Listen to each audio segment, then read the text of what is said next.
In this go-for-a-punch world in which we live, where we spend our days with SpongeBob SquarePants and our nights strolling London after midnight, you may think you've heard of everything we've yet to find. But there is more unknown in this world than you could possibly imagine. This is lesser-known lost media. Welcome back to the channel, everybody. It is I, your host, Mr. Sean, here with Volume 15 of Lesser Known Lost Media. If you're new to this series, what it is an attempt to highlight some of the pieces of lost media that you don't hear about in an oversaturated lost media marketplace on YouTube, where everyone is talking about the same 10 or 15 or whatever pieces of lost media. We take a look at the ones that you don't hear about as often. So there will be no The Day the Clown Cried, no A Game in the Sand, no original cut of Metropolis. No, we're going for the more obscure and the more lost. As always, how we go about this is we start with 4 pieces of lost media that are completely safe for work, family friendly. We will take a brief ad break, or in this case, we will be announcing the 400 subscriber giveaway as we have finally hit that milestone. Thank you everyone so much for that. And then we will, as always, end with a piece of not safe for work lost media. And with that all being said, let's get started. We're going to start today's episode off with a fan-requested piece called Gagola, which is the only Bollywood kaiju film ever made. The promotional poster for the film declares it to be an action-packed story of a sea monster with thrills, suspense, and whatnot. And while we do still have the original soundtrack of the film as well as some production stills, any actual film footage is nowhere to be found. As the company that made the film never made another film, it is assumed that Gagola was not a commercial success, and that also when the company went under, any of the film footage they still had probably went with it. I guess the Bollywood audience just was in the wrong part of Asia to really appreciate a kaiju film. At number 2, we have Family Guy Road to Death, a partially found prototype build of a third-person shooter based on the Fox animated sitcom circa 2010 to 2011. So if you haven't paid attention to pop culture for the past 20 years, you might not know that Family Guy is an animated sitcom on Fox created by Seth MacFarlane that has been around in one form or another, canceled and relaunched many times since 1999. In 2010, Heavy Iron Studios and Fox would start development for a third-person zombie shooter entitled Family Guy Road to Death, which was set to release sometime in 2011. Remember when it only took a year to make a video game? Must have been nice. But there were concerns that it was going to be too dark for the show's standards, and Seth MacFarlane himself objected to this version of the game. The game was retooled twice, and once to tone down the content, and then again to what would eventually become Family Guy Back to the Multiverse. These changes in development caused the game to be delayed by a whole year and would finally release in November of 2012 on the PS3, Xbox 360, and PC. Now, the original plot of this game was that Death is on a vacation amidst a zombie invasion in Quahog, and it's up to the Griffin family and various other Family Guy characters to find Death and get his ass back to work. So this game, like Back to the Multiverse, was going to be a third-person shooter. Zombies were mainly featured as enemies, and it was kind of a riff on games like Call of Duty and Left 4 Dead. The characters would gain several different ranged and melee weapons over the course of the game with which to fight the zombie hordes. The original prototype had a story mode, online multiplayer, including a horde mode and deathmatch, and there were several others modes that weren't specified by the developers. Now, most of these would transfer over to the final game, but the online elements were cut. Now, as to the availability of the original prototype, the final product, the final version of this game was released as Family Guy Back to the Multiverse, but as for the prototypes, they have not been released. It is a prototype build, though not known exactly which of the 2 prototypes it was donated to the National Video Game Museum in Frisco, Texas. The only bit of these that is publicly available are 2 game trailers on YouTube uploaded by an ex-Heavy Iron employee, along with several other prototype videos from select Heavy Iron games under that time frame. So both of these videos are based off the second incarnation of the game. So as of right now, any of the original prototype footage is lost. At number 3, we have The Big Hex of Little Lulu, a partially found ABC Weekend special episode from 1979. Now, you might be familiar with either the comic strip character or even the cartoon series of Little Lulu. Well, this was a live-action TV show episode based around the same character. The Big Hex of Little Lulu is a 2-part sequel to the 1978 ABC special Little Lulu, which was based on the Little Lulu comic strip. It was part of a bigger anthology of the 3rd season of the ABC Weekend Special, which aired from 1977 all the way until 1997. So the plot involved Lulu Moppet wanting to start an all-girls hockey team, but is short on funds for uniforms and equipment until she cons the chauvinistic Tubby into believing he has a curse, which can only be lifted by raising money for the team. As far as what is available of this episode, only a few newspaper ads and a 20-second promo for the special have been found, and so footage is very hard to come by. Now, it was re-aired once in 1980, but due to the rights of Little Lulu being owned by multiple companies, the special is unlikely to be re-released. While some clips and promos, again, have surfaced, and according to WorldCat, 3 libraries currently hold film footage, one in Pasadena, California, one in Cleveland, Ohio, and another in Cocoa, Florida. They are not readily available to the public. At number 4, we have the unreleased HorrorClix Nightmare Prototypes from 2008. Alright guys, I'm about to nerd gush a little bit because as you know, I am a miniature maker, and one of the first miniature games I ever got into, and I still use bits and pieces of their miniatures in my custom miniatures, was the WizKids HeroClix series. Now, WizKids, currently owned by NECA, all of the Clix games use a clickable dial to display their characters' stats, and while HeroClix is by far the most famous of these games, in 2006 a sister game, so to speak, which was not fully compatible but at least shared a lot of similarities to the point where the first ever set of Chase Rare HeroClix were zombie Marvel characters that were compatible with this new game called HorrorClix. Similar to HeroClix, HorrorClix offered players the ability to construct a team of monsters that cross horror genres, allowing them to create a dream team of favorite characters. Vampires, werewolves, zombies, and demons were all available in the game's first release, as well as a number of vigilantes who fight for the side of good, including a vampire hunter, ghost finders, priests, and military men. Fun fact, one of the first mail-away figures you could get from HorrorClix, the Great Cthulhu, the model used on that Cthulhu figure was later used as the basis of how he would appear in South Park. And like most of WizKids games that saw, organized tournament play, there would be special prize figures that would be released. Now, from 2002 to 2006, Clix games had a format that they'd been using since the inception. It was known as the REV system, which stood for Rookie Experienced Veteran.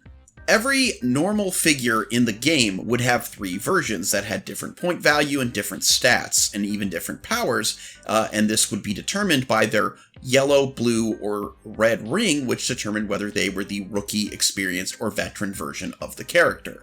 There were also characters with a silver ring known as uniques, which you could only have one of that figure on your team, and it did not have other versions. Now, in 2007, with the release of the Marvel HeroClix set Avengers, this changed. Instead of sticking with the REV system, they changed it to a rarity system. Common, uncommon, rare, super rare, and even chase rare.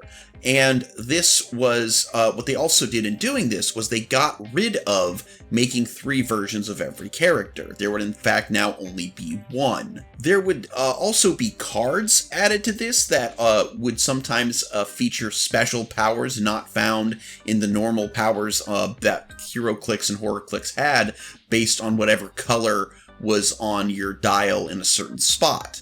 There was supposed to be a HorrorClix set that came out that same year called Nightmares, which also adapted to this new system. However, it was delayed till 2008. And so another thing happened to WizKids in 2008, which is that their owner, Topps Trading Cards, who had purchased the company back in 2003, decided they didn't want to make minigames anymore, so they sought to sell off the intellectual properties and the licenses in the game. Well, this wouldn't happen until 2009, when the company NECA would buy all of their miniature properties, including HorrorClix. So the problem is while WizKids was shopping around for a buyer, they kind of cut all support to the HeroClix game, to all of their Clix games. And before they did this, they kind of lied to their players. Despite the rumors that WizKids was either going to be sold or it was going to go away entirely, they announced WizKids supported events for HorrorClix. 2 events in July, one sealed, one constructed, would receive limited edition prize support from WizKids. Both the Black Death and Wacko Jack-O-Lantern would be available to the winners of these events.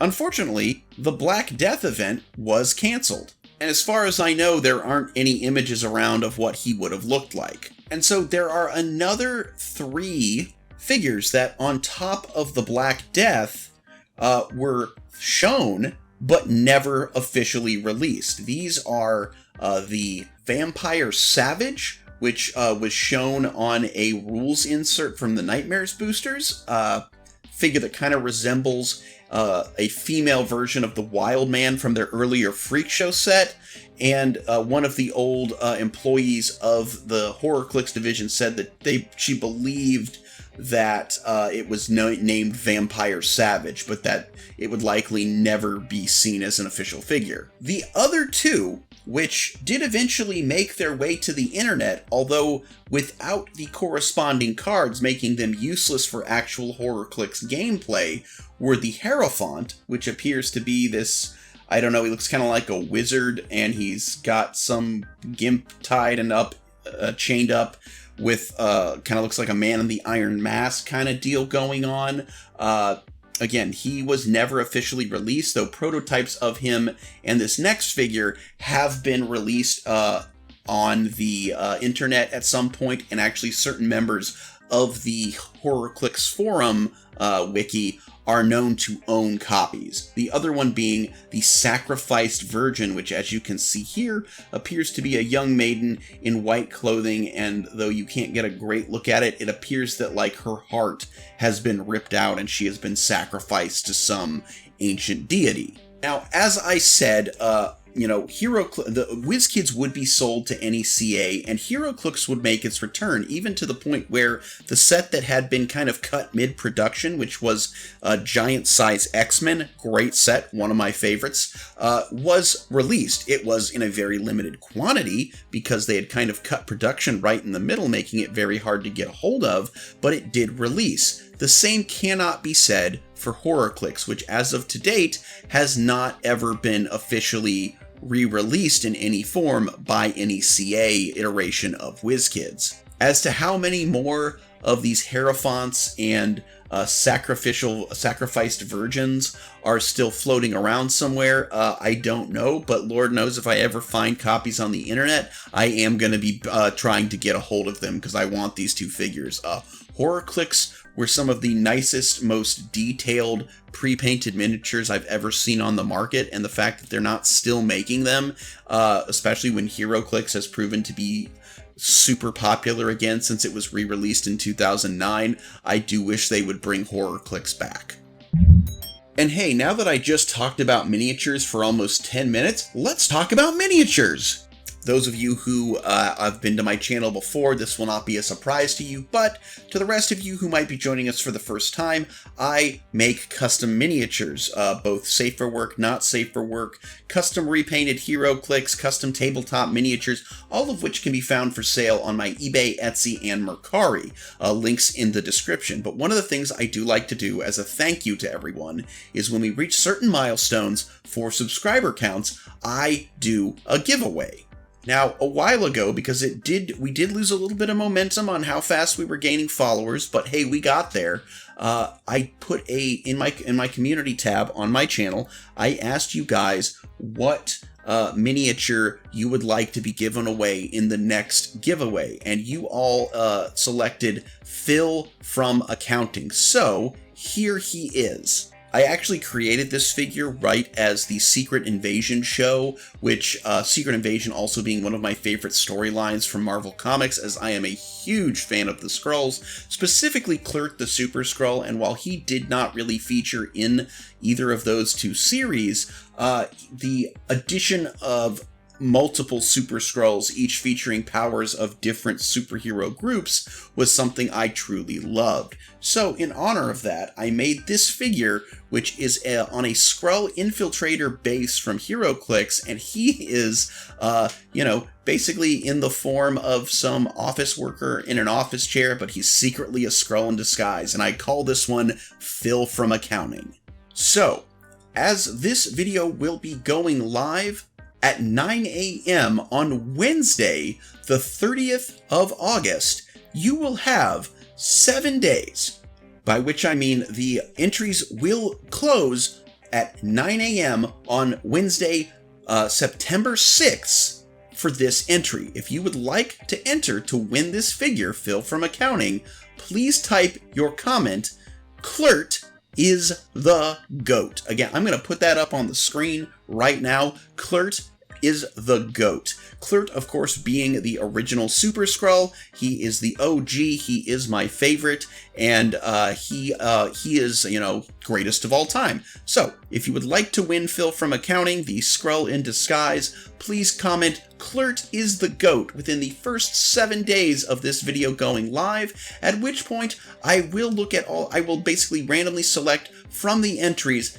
the person who will win this miniature free of charge. In my previous ones, I did ask that you be a member, that you be living in the United States. I will not be making that distinction this time. This is open to all of my viewers. So no matter where you are, if you would like to win this miniature, simply type Clert is the GOAT in the comments within the first 7 days of this video, and I will select a winner, and I will reach out to you so you can let me know where to send this mini, which you will receive at no cost to you. Also, I just want to put it out there again that if you have a specific type of mini that you are looking for, please feel free to reach out to me on any of my platforms, email, Instagram, Messenger, what have you, and let me know what you're looking for. I might be able to help you out. I have recently taken on a commission where someone who has commissioned miniatures from me before wants me to make a set of figures from The Boys, which is another great superhero show, though hero is a strong word for those metas. Anyway, guys, with that being said, let's get into our final piece of not safe for work lost media. Now, slight content trigger warning for this last one. It does mention the possibility of alleged sex trafficking. So if that is it also involves missing people. So if that triggers you, you may want to just, type Clert is the GOAT and leave this video and be on your merry way. But with that being said, let's get into this. Our final piece of not safe for work lost media involves Amy Lynn Bradley and the lost photos of her from the Rhapsody of the Seas cruise, where she went missing back in 1998. Now, if you are at all a fan of true crime, you have probably heard the story of Amy Lynn Bradley, who is an American woman who went missing in 1998 during a family trip on the Royal Caribbean cruise ship Rhapsody of the Seas. It has sparked several large-scale investigations, with many theories about the disappearances following in the years since. One common theory is that Bradley was kidnapped and sold into sex trafficking. One significant element to this theory is that the cruise pictures of Bradley went missing the night before she disappeared and remain unaccounted for to this day, as other passengers who had their photos taken had theirs accounted for. Those who believe Bradley was trafficked claim that these pictures were taken for use by her traffickers. Now, I'm not going to go into the details surrounding her disappearance, as you can watch any number of other YouTubers who can do a much better job on that than I could. But as for where these missing photos come into play, on cruise ships, it's a common feature that passengers will have their pictures taken in order to be sold later. Amy and her family were no exception to this, having their pictures taken individually by a professional photographer following their return from the Caribbean island of Aruba. However, the night before she disappeared, Amy's pictures were missing from the picture display and their whereabouts remain unknown to this day, with the photographer in question having no recollection of what happened to them after printing them off. This in turn has led to accusations that not only was Amy trafficked, but that the crew were in on it as well. There's a lot of circumstantial evidence that might suggest this. But since her disappearance in 1998, the pictures have yet to resurface, and will likely never do so, this being due to the photographer not knowing where the images are, and if the sex trafficking theory is true, that they are currently in the possession and being handled by criminal trafficking gangs. Amy was legally declared dead on March 24th of 2010, 12 years to the day that she went missing, and the case is currently cold. If you have any information about Amy Lynn Bradley, please visit tips.fbi.gov to submit an anonymous tip. I just think that it's really interesting and way too much of a coincidence that the one woman on this entire cruise that would go missing would also have her photos go missing the day before she disappeared. That can't be a coincidence. And while I'm sorry to have ended on kind of a sour note, I mean, that's what we get when we have these, when we end with the not safe for work, not safe for like pieces with every video. But I do sincerely hope that you enjoyed this video. I do hope that you will enter the giveaway. And I hope more than anything that you will give a like, subscribe, make a comment, and most of all, keep watching. Until next time, everybody, I'm Mr. Sean. This is Chimera Miniatures. And I sincerely hope, with all of my heart, that you alpha great day and an even beta tomorrow. Bye-bye!